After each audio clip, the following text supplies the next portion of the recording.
KSRTC ordinary ബസ്സുകളിൽ കൂടുതൽ സ്ത്രീകൾക്ക് സൗജന്യ യാത്രാ അറിയിപ്പ്. വളരെ പ്രധാനപ്പെട്ട ഒരു അപ്ഡേറ്റ്. അതോടൊപ്പം തന്നെ അവധി പ്രഖ്യാപനവുമായി ബന്ധപ്പെട്ട ഏറ്റവും പുതിയ അപ്ഡേറ്റുകൾ ഈ ഒരു വീഡിയോയിലൂടെ പങ്കുവയ്ക്കുന്നു. നാളെ 2026 ജൂൺ മാസം 11-ാം തീയതി ബുധനാഴ്ച ദിവസം. നാളെയും വരും ദിവസങ്ങളിലും പൊതുജനങ്ങളെല്ലാവരും ശ്രദ്ധിച്ചിരിക്കേണ്ട എല്ലാവരുടെയും അറിവിലേക്കായി വളരെ പ്രധാനപ്പെട്ട അറിയിപ്പുകളുടെ വിശദ വിവരങ്ങളാണ് ഈ ഒരു വീഡിയോയിലൂടെ പങ്കുവെക്കുന്നത്. വീഡിയോ അവസാനം വരെ ശ്രദ്ധിക്കുക. മറ്റുള്ളവരിലേക്കും ഈ ഇൻഫർമേഷൻ ഷെയർ ചെയ്തെത്തിക്കുവാനും നിങ്ങൾ മറക്കരുത്.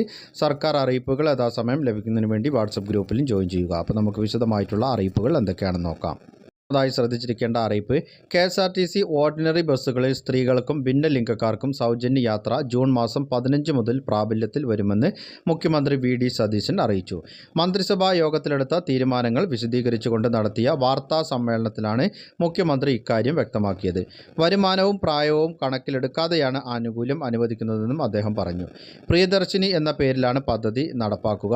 സൗജന്യ യാത്ര അനുവദിക്കുന്നതിലൂടെ സർക്കാരിന് 750 മുതൽ 800 കോടി രൂപയോളം സാമ്പത്തിക ബാധ്യതയുണ്ടാകും. ഈ നഷ്ടം നികത്തുമെന്നും മുഖ്യമന്ത്രി അറിയിച്ചു. UDF തിരഞ്ഞെടുപ്പിൽ നൽകിയ വാഗ്ദാനങ്ങളിൽ ഒന്നായിരുന്നു കെ.എസ്.ആർ.ടി.സി ബസ്സുകളിൽ സ്ത്രീകൾക്ക് സൗജന്യ യാത്ര. ഓർഡിനറി ബസ്സുകളിൽ മാത്രമാണ് സൗജന്യം നടപ്പിലാക്കുന്നത്.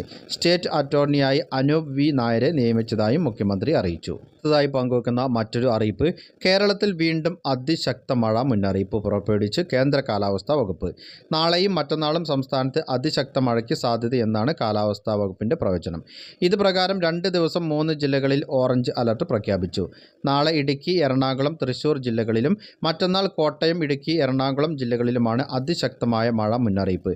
അതേസമയം ഇന്ന് സംസ്ഥാനത്തെ 7 ജില്ലകളിൽ യെല്ലോ അലർട്ടും നിലനിൽക്കുന്നുണ്ട്. അടുത്തതായി പങ്കുവെക്കുന്ന അറിയിപ്പ്. കടലിൽ മത്സ്യബന്ധനത്തിന് ട്രോളിംഗ് നിരോധനം പ്രാബല്യത്തിൽ. ജൂലൈ 31 വരെ 52 ദിവസത്തേക്കാണ് ട്രോളിംഗ് നിരോധനമുള്ളത്. കടലിൻ്റെ അടിത്തട്ടിളക്കിയുള്ള ട്രോളർ വല ഉപയോഗിച്ചുള്ള മത്സ്യബന്ധനത്തിനാണ് നിരോധനം. അടുത്തതായി പങ്കുവെക്കുന്ന അറിയിപ്പ്. സബ്സിഡി നിരക്കിൽ ലഭിക്കുന്ന ഗാർഹിക LPG സിലിണ്ടറുകളുടെ എണ്ണം കുറച്ചിരിക്കുകയാണ് കേന്ദ്ര സർക്കാർ. ഒരു വർഷം ലഭിക്കുന്ന സബ്സിഡി സിലിണ്ടറുകൾ 9-ൽ നിന്ന് 4-ആയാണ് കുറച്ചത്. 14.2 കിലോഗ്രാം ഗ്യാസ് സിലിണ്ടറിന് 29 രൂപ വർദ്ധിപ്പിച്ചതിന് പിന്നാലെയാണ് സബ്സിഡി എണ്ണം കുറച്ചത്. 300 രൂപയാണ് ഒരു സിലിണ്ടറിൽ കേന്ദ്രം സബ്സിഡിയായി നൽകുന്നത്. അടുത്തതായി വളരെയധികം ശ്രദ്ധിച്ചിരിക്കേണ്ട ഒരു അറിയിപ്പ്. സംസ്ഥാനത്ത് 126 പേർക്ക് ഷിഗല്ല ബാധിച്ചെന്ന് ആരോഗ്യമന്ത്രി കെ മുരളീധരൻ. കോഴിക്കോട് 3 കുട്ടികളെയാണ് ഷിഗല്ല ബാധിച്ച് ആശുപത്രിയിൽ പ്രവേശിപ്പിച്ചത്. ഇതിൽ 2 കുട്ടികളെ ഡിസ്ചാർജ് ചെയ്തു.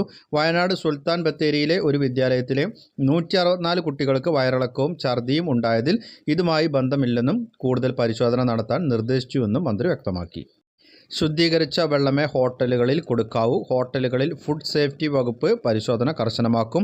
വയറിളക്കം കണ്ട കോഴിക്കോട് ജില്ലയിലെ പല ഭാഗത്തും രോഗലക്ഷണം ഇന്ന് റിപ്പോർട്ട് ചെയ്തിട്ടുണ്ട്. തിളപ്പിച്ചാറ്റിയ വെള്ളമേ കുടിക്കാവൂ എന്നും മന്ത്രി അറിയിച്ചു.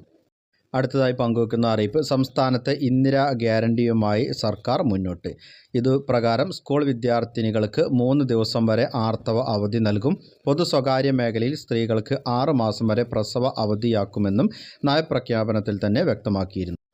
പൊതുജനങ്ങളെല്ലാവരും ശ്രദ്ധിച്ചിരിക്കേണ്ട വളരെ പ്രധാനപ്പെട്ട അറിയിപ്പുകളുടെ വിശദ വിവരങ്ങളാണ് പങ്കുവച്ചത്. മറ്റുള്ളവരിലേക്കും ഒരു ഇൻഫർമേഷൻ ഷെയർ ചെയ്തെത്തിക്കണം. നിങ്ങളുടെ അഭിപ്രായങ്ങളും നിർദ്ദേശങ്ങളും കമൻറ്റിലൂടെ എഴുതി അറിയിക്കുക. പുതിയൊരു വീഡിയോയിൽ വീണ്ടും കണ്ടുമുട്ടാം. അതുവരേക്കും അനൂപ് സൈനിങ് ഓഫ്.